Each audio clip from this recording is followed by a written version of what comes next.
Holodeck 3 program is reinstated. Open sesame! Commander Klingon vessel. We are energizing transporter beam. Now. One, engage!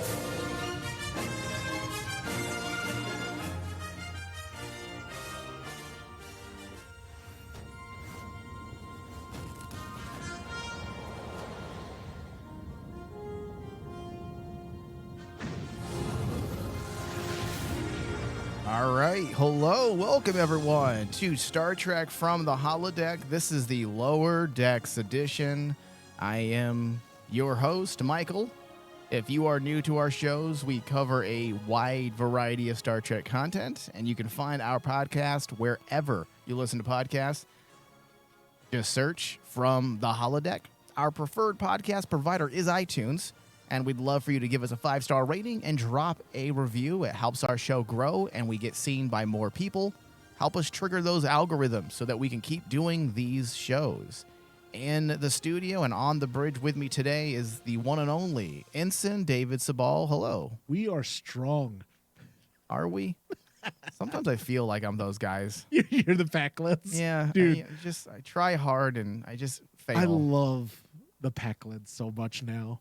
Do This series has made them probably the funniest villain race we've ever had. Well, because they are so stupid and yet they are a threat. They're a threat. Because they're just stupid enough to be a threat. Yes. Yeah.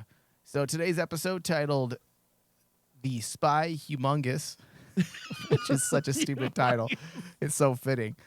Now, while most of this season has been largely connected to the events of last season in the way of character development, with Rutherford's memory being an issue due to how things ended last season, and then Tendi helping Rutherford with his adjustments, Boimler and Mariner working through their problems and finding an understanding, and the aftermath of the Packlet squabble for Captain Freeman and the crew of the Cerritos. Dude, So- I feel so sorry for Captain Freeman She sometimes. can't get her credit. She can't get her credit. Yeah. So now that those bits of narrative strands from last season have been brought neatly into this season's myth arc and pretty much given closure and expanded on where need be, we are seeing some advancement in the story. So let's start officially with that. Since you brought us there, Dave, let's just continue with that line of thought there. Let's start officially with Freeman. Since last season, there has been a rising Pack-led threat, which is just fantastic. You can't even say it with a straight face, can you? No. A Pack-led threat. No. I do like what they're doing here because every Trek series has their ongoing skirmishes, those ongoing alien problems. For example, the original series had the constant threat of Romulans potentially returning, among a few others. TNG had the Kardashians. Not the Kardashians, the Cardassians. Kardashians are a bunch of ladies who Yes. like to manipulate America's young youth. So no, the Cardassians and the Romulans. That's what TNG had. Yes. DS9 had the Cardassians and the Dominion. Dominion. Enterprise had the Suliban and the Xindi. And now Lower Decks has the Packlets. That's such a perfect choice. It really is very fitting. You have a silly series and you have silly villains. And it works. It absolutely does work. Who would have thought if someone would have said, hey, we're going to be really utilizing the Packlets? Oh my God. And so many Trek fans would be so pissed. Yeah, I'm like, what? The Packlets? They're the worst villain. Me and my brother used to make fun of them all the time when that episode of TNG aired where, Oh, dude, where with Geordi Geordi. was captured. And Jordy's like trying to talk to them, and he says, the Packodes are kind of like, and all of a sudden they go, make us smart. Yeah. I was like, Good oh luck. my God. No one can make you smart. It's just I mean, the alien species is essentially a species of low IQ individuals, right? I mean, Yes. they're just not quite evolved. In fact, wasn't the story that they steal all their technology? Yeah. So they're not even smart enough to make their own technology. Technically, the only thing they really have is ambition and drive. Yes. They don't have the IQ to actually make anything, so they steal everything. And half the time, they don't even know what they're doing. But you know what's the genius? The genius of Lower Decks, Mike, they took that race, that same race that you're talking about. Not only do they make them a threat, but they make them feel more relatable today. Because this whole episode, I felt for Freeman because the way the Paccodes act reminds me of some discussions that you can view on Twitter. Oh, look at you. You saying people are stupid, or what are you trying to say here? A little quick on the trigger finger to send your little tweet. Yeah, possibly. I do feel like Mike McMahon is using much of these episodes this season more so than last year to make a social statement. To make a statement, not necessarily socially, but he is making a statement about the current state of the fandom in a lot of ways. I know 3 episodes ago, a lot of blogs were hitting saying, he is taking shots at the new era of Trek. And if you remember during that discussion, I said, well, I can understand that view, but I don't feel like it's malicious in intent. No. I feel like he's trying to flesh out an idea that's there. You can't ignore the fact that there are definitely issues within the fandoms and arguments between the new era of Star Trek and the older era of Star Trek. Yeah. So I feel like he's just delving into territory that just makes sense. And now he does it again in this episode between the ensigns, the elitists, which, let's just admit that's us, the elitist ensigns, and then you have Boimler and Mariner. And there's also a statement being made there as well. You can definitely say, for example, you have these group of ensigns that feel like this is how you should be because this is what Picard did. This is what Riker did. This is how Star Trek should be. And you over there, no one takes you seriously. Look at you. Like, what are you trying to do? Yes. And at the end of the day, you're making a statement about blazing your own path and being unique. Yeah. So now you can say Mike McMahon is taking shots at classic Trek. He's not. Trek. I don't want to say he's taking shots, but I think he is because I think he's being Star Trek about it. He's being philosophical. Yeah. He's creating discussion. Oh yeah, because I'm sorry, when you're tackling the tropes of what I feel is TNG tropes. Diplomacy, the speech that can remember, the way they were talking of how Boimler had to come up with his own monologue, to bolster his crew, right? I'm like going, that's a TNG trope. That is an absolute TNG trope. Anyone under the sun knows that Star Trek Star Trek: The Next Generation was built on that. I'm going to say a monologue in the very end to get my point across and win the day. But that's why I feel like, especially after Star Trek Day and seeing Mike McMahon talk, I mean, that guy has a shit-eating grin for days. Oh, yeah. He is fucking with people in a good way. We have to remember what Star Trek's all about. It is about debate. It is about philosophical thought. And he's using the Star Trek fandom rather than other Star Trek shows where they use timely events, current events that then are, that then the writers find ways to creatively create a message about whatever's happening socially.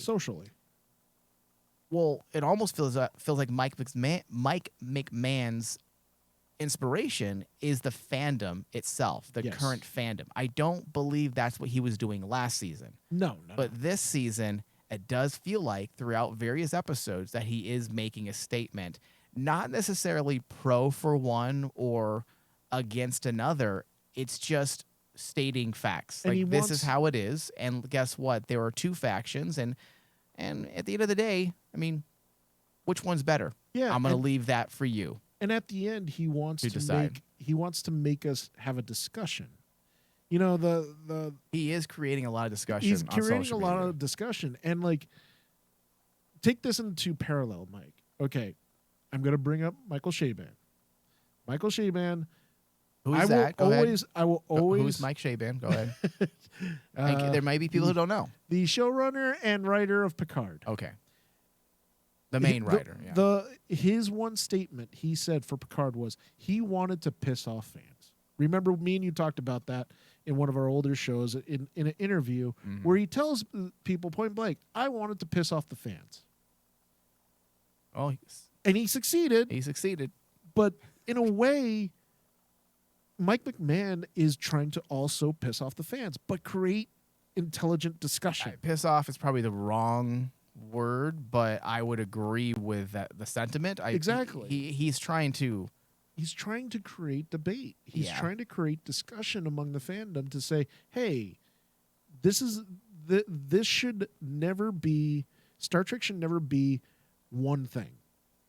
It should never be just one thing. Yeah. Star Trek is about multiple things. It's about multiple statements. It's about so many other social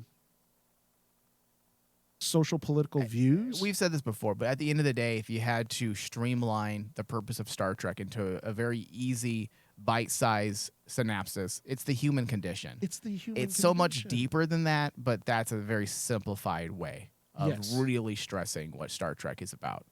And that's where Mike McMahon gets it right. He makes it about the human condition instead of like Shayman, who basically just went in and just tried to basically shit on everything and just leave. Well, I think what happens is you have two people with very different understandings of Star Trek. Mike McMahon understands Star Trek, and Shayban really didn't understand Star Trek. He might have understood his story and what he wanted to tell. Let's just say, we'll give him the benefit of the doubt because I don't even believe he understood that aspect. But at the end of the day, you just have two people who just, one has the knowledge and one doesn't. One doesn't. And when you have the knowledge of a topic you want to delve into, you can create a better discussion and create stories or episodes of television like Lower Decks that is very subtle because it's within the subtext. He's not overtly pointing fingers, except that one episode he definitely was. But Yes. but outside of that, it's more within the subtext, and you have to look for it. But there's definitely those statements. I mean, that is definitely the purpose of the Boimler and the elitist ensigns, Yes. without a doubt. Without a doubt. So bringing it back to the story itself, let's talk a little bit more about Freeman. She is faced with the opportunity to get the respect she wants so bad as a starship captain when she's put in charge of a diplomatic mission to negotiate a ceasefire with the Paccodes. The best part about this, David, is that even as Freeman is attempting to carve out a name for herself, she's not able to get the Paccodes to Nope. acknowledge her name.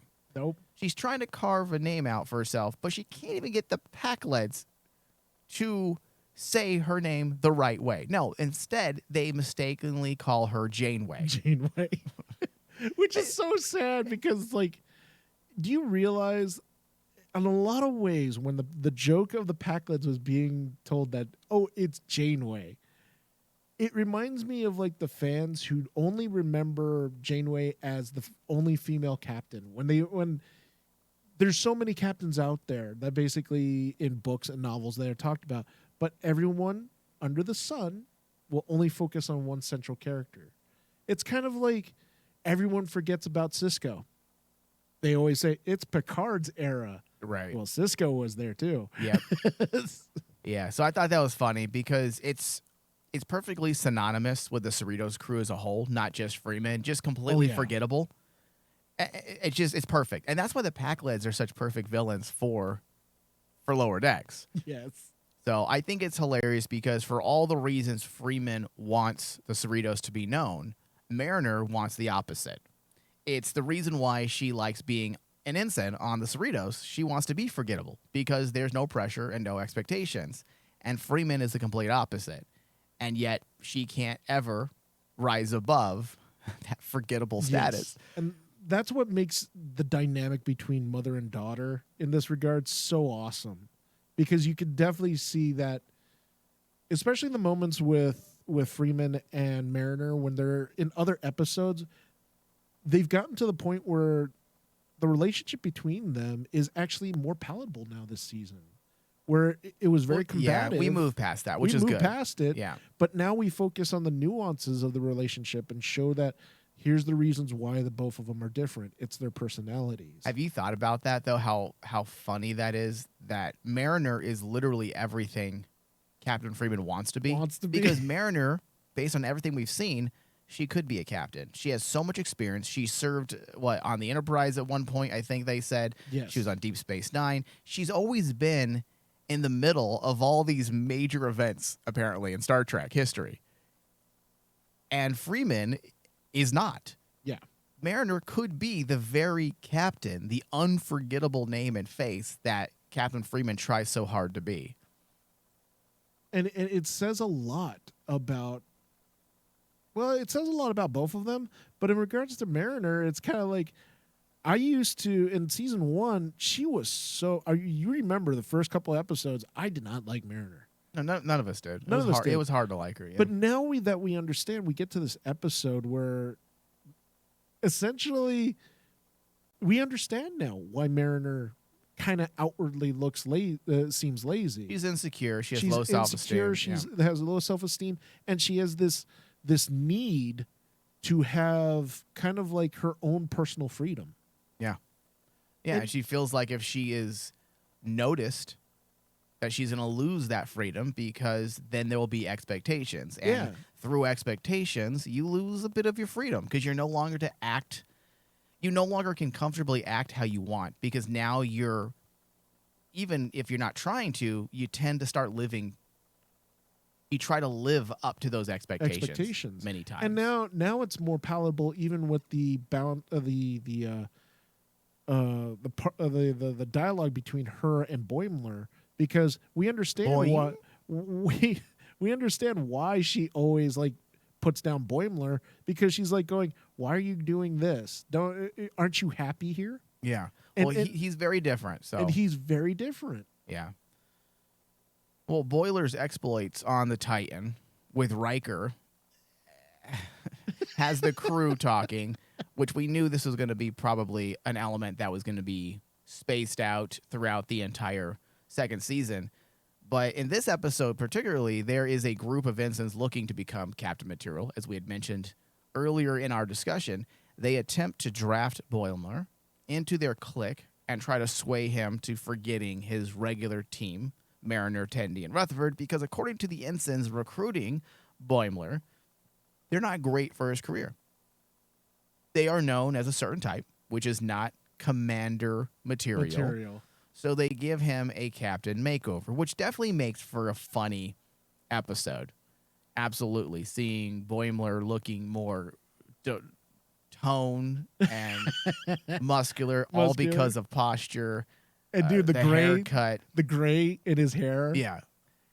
So he's going, that's all funny. But by the end of the episode, Boimler proves, and this is why I like this, because it goes back to the classic Star Trek. And again, not because Star Trek always has to be that, but it is nice sometimes to harken back. You have that moral. That's what classic Star Trek was about many times. It was that moral, whether it be philosophical or political or socially political. There's usually something there.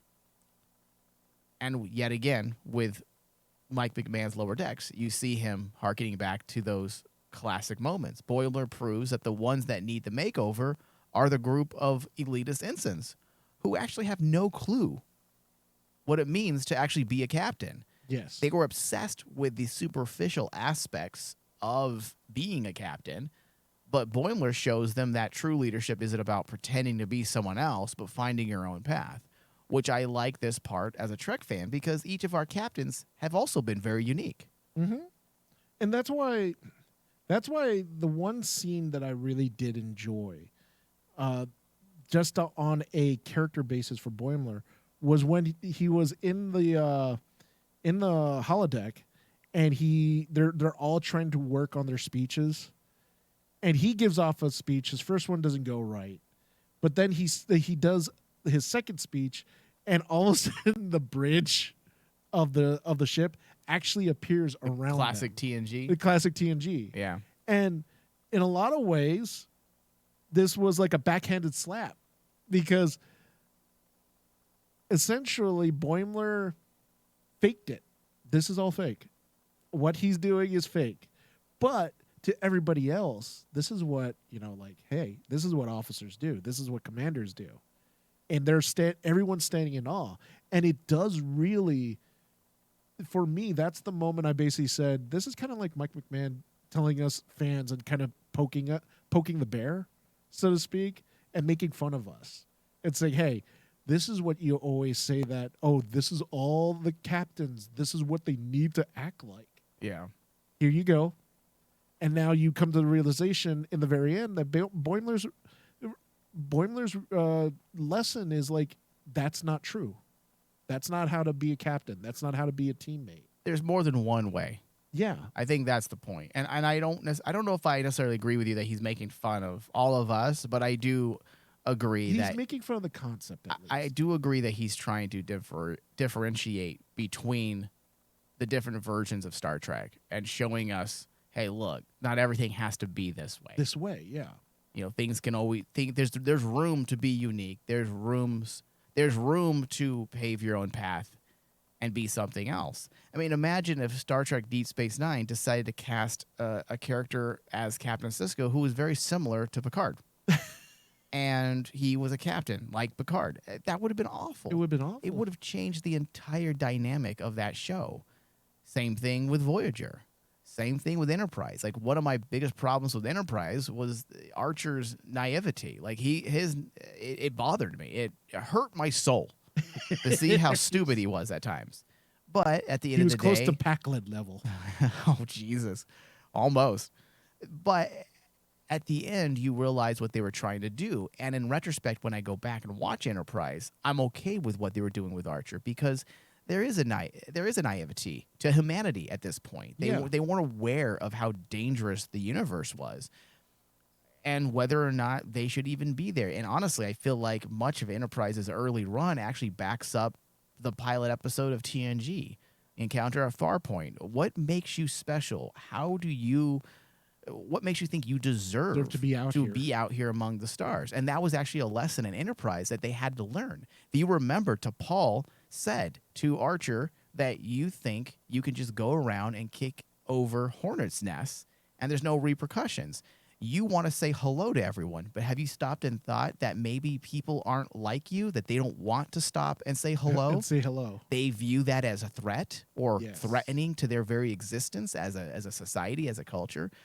So that being said, I'm trying to, in a very long-winded way, trying to explain potentially some of the elements that Mike McMahon included into this episode of Lower Decks. That there are different versions, and at the end, depending on how it turns out, they can all work together to tell a much bigger story of diversity, and not just diversity in the trendy sense, but diversity in thought and in the way we do things and how we get to one place. We each may have the same goal. Let's say we each want to get to, C. And traditionally, you may go A, B. Hey, someone may go A to E, then back, and back eventually to C. get to the same goal. There are more than one way to do things. So, all right. The pack-led thing doesn't end well. We do get an inside look at how the pack-led hierarchy works, which was interesting. This is everything we should have expected. A very immature, caveman-like mentality, government structure.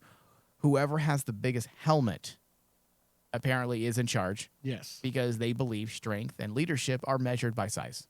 Yes. I mean, imagine those women. Those women are probably size queens. I mean, imagine a poor pack-led born with a small penis. He's screwed. He's fucked. Oh, no. Oh, no, he's not helmet. fucked because He has no helmet. he has no ladies. Imagine living in that culture. That would suck for both of us. Well, dude, I love the fact that they play on how stupid the pack-leds are, but like how basically dangerous they are too, because like There is danger in stupidity. There's danger in stupidity. Absolutely. And like, I love that moment when Ransom and Kayshawn basically realize they think that the pack-led spy found a super way of actually hiding from them. But then they come to realize he basically walked out of the ship and was just floating around the ship frozen. And I'm like going, this is how stupidity is dangerous. Yeah, well, and again, that could also be, I was waiting for a more solidified social thought because I really thought it was going there because you have an entire nation that is completely ignorant and they're showing how dangerous they are. And that's definitely a statement that can be connected to today's culture, at least in United States, with a lot of the misinformation or disinformation that's out there today that a lot of people are subscribing to. That's why I felt that he was using the Paccodes kind of like A social statement. a social statement on I Twitter. could definitely see that. If it was not Mike McMahon, I'd probably say no. But Mike McMahon has proven that he's fairly intellectual type. So I could definitely see that there may be some parallels there. I was hoping that there'd be a little bit more of a definitive statement so we can Oh yeah. let's say, yes, that's in fact what he was doing. But- However, I feel like most of us can make that connection. Oh yeah. If you have a group of people who are ignorant and dumb and they wield some type of power, that is extremely dangerous to society. I mean, think about it, Mike. Their society is built on who has the biggest helmet. Yeah. How about let's take it to social media and say who has the most followers? Oh, that's true. and like the biggest number wins. Yeah. That's who gets the most or I got the most likes. How about YouTube views? Can we? Because we would definitely have no power in the Pack-led army because our YouTube views suck. We're not even wearing helmets. We would be the bottom of the barrel when it comes to the Pack-led government. But hey, maybe we should kill then some of the other Star Trek shows out there because it just take them over. Whoa. Are you threatening other Star Trek podcasts and YouTube channels now? David. I'm thinking like a Pack-led. David. The FBI is going to show up at the studio door. Like, we heard you were threatening other people. Dude, this will be like the new East Coast, West Coast war. Like East Coast, West Coast rappers used to fight. Now it'll be like Yes. Star Trek podcasts. It's Star Trek podcast. We're going to get shot. All right. So lastly, the Armis thing was just... Oh my god, dude. That took me off guard. I wasn't expecting that. I was way more giddy than I probably should be because it's something that you and I have actually discussed recently. Yes. And the fact, because they've never mentioned Armis again, ever went back to it. I mean, the first season of TNG, for some of those naysayers out there that say, oh, Star Trek this and Star Trek that, there are some episodes in the first season of TNG that are disturbing. Just disturbing. There's no other way to put it. Bloody, gory, even for PG television in the 80s. And Armis was very disturbing. It was a very smart social statement Yes. on evilness and cultures that wish to shed their past. Yeah, I think the episode was even called Skin of Evil. Yeah, I believe so. And- Now, yeah, go ahead. Fill people in who aren't aware. Armis, that was the one that that was the first episode where we had our first character death for TNG, which was Tasha Yar. Oh. And Oh, you got to kill her.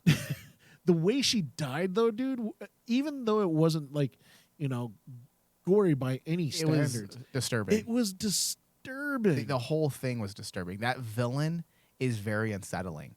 And that's why I'd always thought they went back to it in some way, because I feel like, especially with today's technology, they can really use it again in a similar way to tell possibly a slightly different story. But I do like it. Now, Mariner and Boimler, at the end of the episode, prank called Armis because of a shard that they had from Vagra 2. Yes. Now, Vagra 2 is the planet where Armis is from. Now, just to give some people, or I should say give people some backstory here, Vagra 2 was formerly the inhabited second planet of its star system. The planet was located in Zed Lapis sector.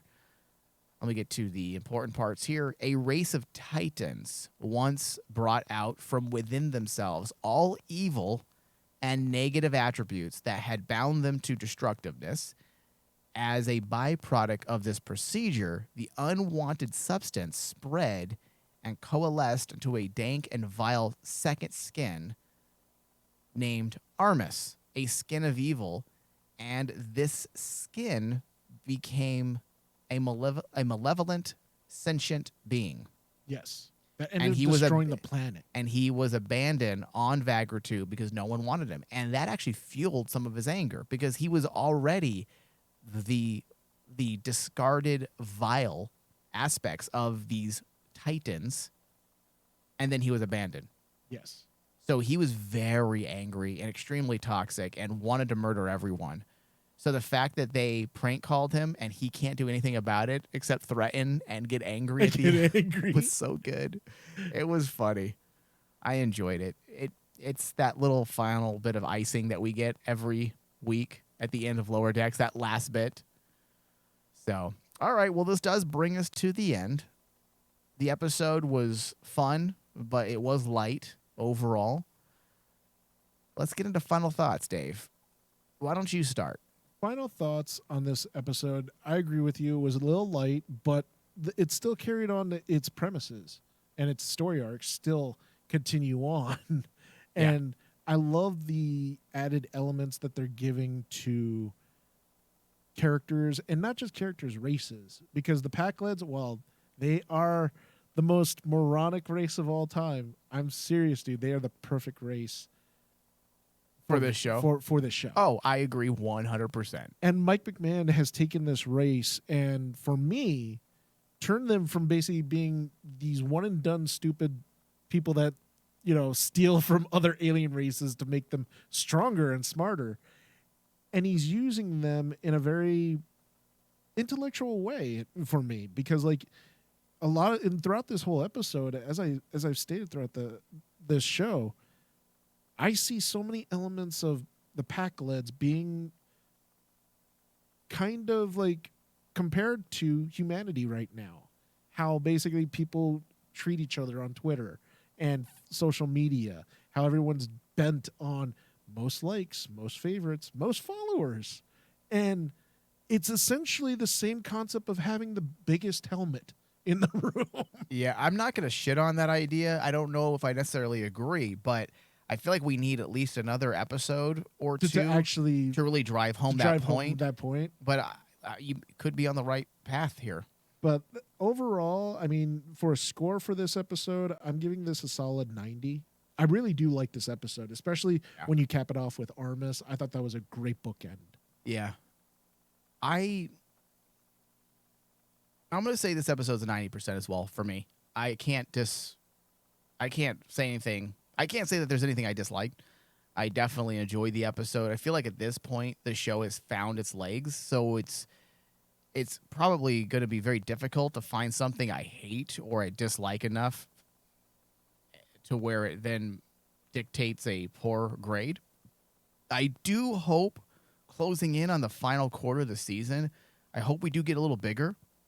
Because, correct me if I'm wrong, Dave, this season does feel a little smaller, right? It does. It does. I mean, it really feels like in this season, Mike McMahon is taking his time with certain things. Like the pacing seems slower, and it feels for me like the episodes seem shorter. Yeah, in a weird sort of way. Yeah, I feel like we're getting great character development, and that's why I'm not complaining about anything. But I would like us to get to where we were at towards the end of last season as well, where it started getting bigger and bigger. So I'm hoping after this episode, we're just going to see bigger and bigger and bigger. And if Star Trek Day has any bearing on this, Mike McMahon's interview or panel during Star Trek Day, he did say that each episode's going to get bigger and bigger. So we'll see. We have, 3 more episodes left for second season, right? Yeah. I honestly, dude, I do not know how he can outdo himself from the season finale of season 1. It was so good. Because it was so good, and it paid homage to the movies. Yeah. And everyone at Star Trek Day was asking him, are we going to get that similar thing? And how do you outdo that? That's the thing about... When you write something well and you do such a great job, listen, we start expecting, what are you going to do? And many times showrunners end up competing with themselves. Yeah. And that's not a fun place to be in, I'm sure, a position to be in as a writer, having to outdo yourself every season. And Mike McMahon did not hold back during that first season. And a part of me feels like he didn't hold back because he wasn't sure whether or not this was going to be received well. And I do not believe the series got renewed immediately. At least he didn't know until, I want to say, the premiere of the second episode. Can't quite remember when the show got picked up for the second season. So when you're not sure what's going to happen while you're writing your first season, you're probably going to go a lot bigger than you normally would. Yeah. If you knew, hey, listen, I have 5 seasons. All right, this does bring us to the end. I want to thank everyone for listening. Thank you, David. Thank you. Live long and prosper.